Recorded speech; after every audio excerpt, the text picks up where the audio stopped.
Twongeye kubasuhuza abanyarwanda, abanyarwandakazi aho muherereye mwese mu bice bitandukanye by'isi. Hari abatuye ku mugabane w'Uburayi, Amerika, Oceania, Australia, kuza ukajya muri Afrika, Malawi, muri bwanjye kumweko sabwino. Turabasuhuje cyane Zareka Mpunzi Mpirimbanyi, umutuye Zareka.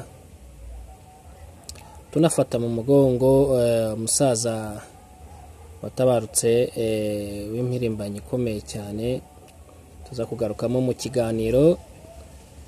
Banyarwanda, abanyarwandakazi, abari mu gihugu turabakomeza, mukomeze kwihangana, mukomeze urugamba kandi mugerageze guhaguruka no kuri murwanire uburenganzira bwanyu.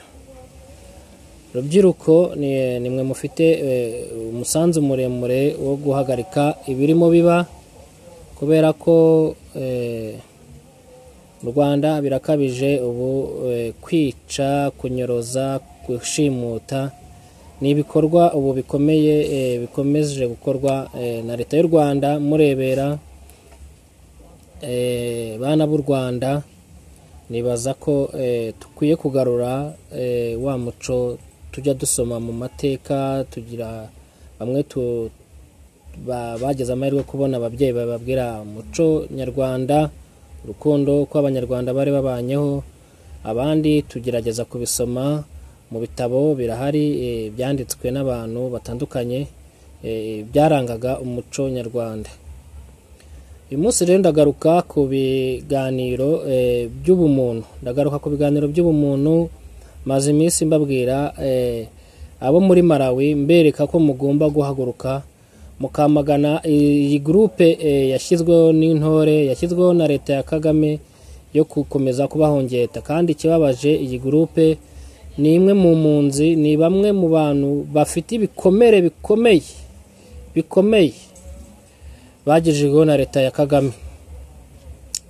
Sinakwirwa mbavumuzi, murabazi mwese, ariko icyo nababwira amakuru mugomba guhaguruka mukayatanga mbere na mbere, tukafatirana ibibi bitaraba, kuko mwarabibonye ko mwarinjiriwe, kandi imbaraga nyinshi zigomba gushyirwa nanone mu kugira uti mu kuyisenya iyo groupe, kuko impunzi ziri muri Malawi mufite imbaraga zihagije. Birakwiye ko rero mugomba gushyira hamwe, bitari ibyo kababayeho. Ariko ahari umuntu ntihapfa undi. Impinyuza TV yahabereyeho kugira ngo ijye ibakebura, cyangwa se ibatahure, ibashyire ku mugaragaro. Kandi nabo ntabwo byari bikwiye ko bigomba kuba bigenda gutya, kuko ntacyo dupfa nabo. Ari wewe noza Munyentwari, urabizi ntacyo dupfa nawe. Murangwa ntacyo dupfa nawe. Urazi ni benshi cyane, nahera ku murongo, Mukasa, n'abandi nagumye mbacamo mu biganiro, maze igihe kabisa mbagarukaho mbavimuzi. Muri abagabo mufite amateka, mufite byinshi n'agahinda, mufite ibikomere mwatejwe na FPR Inkotanyi. Rero guhindukira mukayifasha mu bikorwa bibi byo kugerera nabi impunzi z'abanyarwanda, ndibaza ko mwaba murimo gusaza no gusahurwa. Ariko sinizera ko uwo mugani wakakwiye kuba impamo, ko imyaka mufite ahubwo mwakwiye kuba indashyikirwa, ndetse abenshi bato bakabagenderaho. Kubaka ubumuntu, kubaka urukundo rw'abanyarwanda, umuco kutawutatira w'abanyarwanda. Uyu munsi rero ndagaruka ku bumuntu, dushimangira gakondo yacu ikwiye kongera kuburwa aho tuherereye twese. Si ugutoza urubyaro dufite, si ugutoza abatuziranye nabo mu kubakebura mu bikorwa bibi barimo, nk'uko nababwiye twagumye tubikora. Wumva yarumvishe. Ndibaza ko rero gakondo yacu igomba itangirire aho turi mu buhungiro, twunga ubumwe, muco nyarwanda. Hari abasaza mufite mubizi neza, muzi musigasire ndetse mu burage n'urubyaro na hamwe n'abanyarwanda b'ejo hazaza. Rero ndibaza ko umuco na gakondo yacu ngira ngo birafitanye isano. Muri Malawi murabizi neza ko hari bamwe mu miryango mwifuza cyangwa se mukomeje kurera urubyaro rwanyu mutashaka no kumenya ko cyangwa se mutifuza ko bavuga n'icyo Kinyarwanda. Ndibaza ko ari agahomamunwa nimba wowe unkurikiye waba uri muri uwo mujyo. Uwo mujyo rero ugombe uvemo, wegere Iminyuza TV, wegere n'abandi bakuri iruhande, cyangwa se ufate nimero ya telefone uze twiyunge hamwe mu kubaka gakondo yacu. Banyarwanda, abanyarwandakazi, Iminyuza TV ni ikinyamakuru cyahisemo kujya kiza gushimangira ubumwe bw'u Rwanda, ubumwe bw'abanyarwanda, tukagaragaza bimwe mu byo dufite ku mitima yacu tugomba kubasangiza, ndetse tunashyigikirana mu bikorwa byose. Ku Iminyuza TV rero wewe utarakora subscriber, ngira ngo wakagombye gukora subscriber bose, nta kibazo gihari uyikoze, ndetse ugakora share. Iki ni ikinyamakuru cyacu cyanjye nawe, cyane cyane abatuye Malawi, Mozambique, South Africa, mu Bwongereza, Amerika, mwese turabashimira mu kudushyigikira, mu gukurikirana ibiganiro byacu uko tuba tugenda tubibaha. Rero ejo n'ejo bundi ngira ngo mwamaze kubona ko bamwe mu ntore zihariye ino Sadek zirimo zikorerana n'agatsiko twatangiye kuziva umuzi, yaba ari wowe utarashyirwa ku karubanda, utarashyirwa kuri bose babireba ngo twiyame ibikorwa bibiri murakora, ngira ngo waboneye akarorero, ukwiye kubivamo hakiri kare, ahubwo ufatanye n'abanyarwanda mu gushaka uburyo twataha muri gakondo yacu.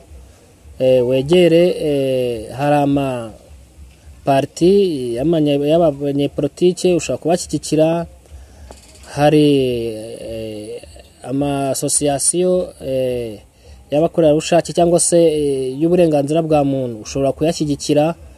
Yewe nawe ushaka gushyigikira bimwe mu binyamakuru biba birimo bitambutsa ubumwe n'ubwiyunge, birimo bitambutsa urukundo, birimo bitambutsa ibiganiro bijyanye no kubaka gakondo yacu. Birakwiye rero ko tugomba gushyigikirana mu bikorwa ibyo ari byo byose, tutitaye ku karere, ku moko. Icyambere ni umuntu wese ufite ibitekerezo byubaka gakondo yacu, bubaka ubunyarwanda, tukabashyigikira ku buryo bwose bushoboka. Nanjye mfite parti mbamo, nawe ushobora kugira indi parti ubamo, ariko ntibitubuza gutanga ibitekerezo ku mbuga nkoranyambaga, cyangwa se tubicishije mu maparti tubamo, cyangwa se mu makoraniro yose ashoboka. Impunzi murabizi dufite hirya no hino, abatuye mu makambi murazi, harimo ama association, harimo abayobozi, abarideri, muba mugomba kwegera igihe cy'amanama mukumva aho ibihe bigeze mu gutaha mu Rwagasabo rwacu. Rero icyo narinje kubabwira kuri uyu munsi wa weekend ni ukugira ngo twongere tuganire, mbashishikariza kubaka ubunyarwanda, dukomeza kugira inyota ya gakondo yacu.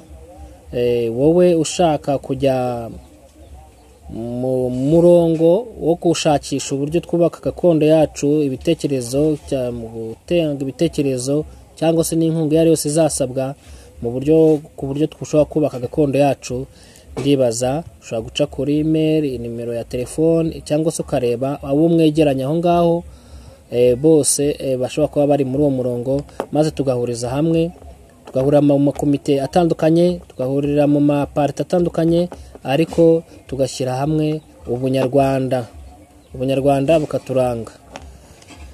Ya Malawi ndabaramusiza, turagiye Uganda, turabasuje cyane. Ibi nibyo bihe rero nta rirarenga, reka tuze kugaruka ku makuru ari buze kuba agezweho. Amakuru ni menshi, wewe hafi ya channel yacu, maze uze kumenya amakuru cyane mu karere. Uyu munsi turabahishiye amakuru y'ukuntu intambara muri Kongo irimo iragenda. Ndashaka mbabwire yuko dufite umunyamakuru wacu uriyo, araza kubagezaho amakuru y'impamo yuko urugamba rwifashe, ndetse n'abanyarwanda twe turi hanze cyangwa se mpirimbanyi, umusanzu ki tugomba kuza twakombye gutera, cyangwa se ni umusanzu ki dusabwa kugira ngo ibi bikorwa leta y'u Rwanda yagabye ku butaka bwa Kongo natwe tugaragaze aho duhagaze, kubera yuko ejo n'ejo bundi igihugu cyacu gishobora kuza kongera gucura imiborogo hejuru ya leta mbi y'agatsiko, kuko ibikorwa barimo bakora nizere ko cyangwa se dusaba Imana nibizabeho ko bigomba kugaruka bikaba byasubira ku banyarwanda bafite ibikomere na n'ubu bitarakira, bafite akarengane barimo bagezwaho na leta y'u Rwanda. Twizere ko bigomba guhagarara uko byamera kose. Ni njyewe nawe rero nkurarikiye ikiganiro kiza kuva imuzi, ubufasha bwo aribwo bwose tugomba gutanga mu kuza kuba twareba uburyo ibi bigomba guhagarara. Ciao ciao.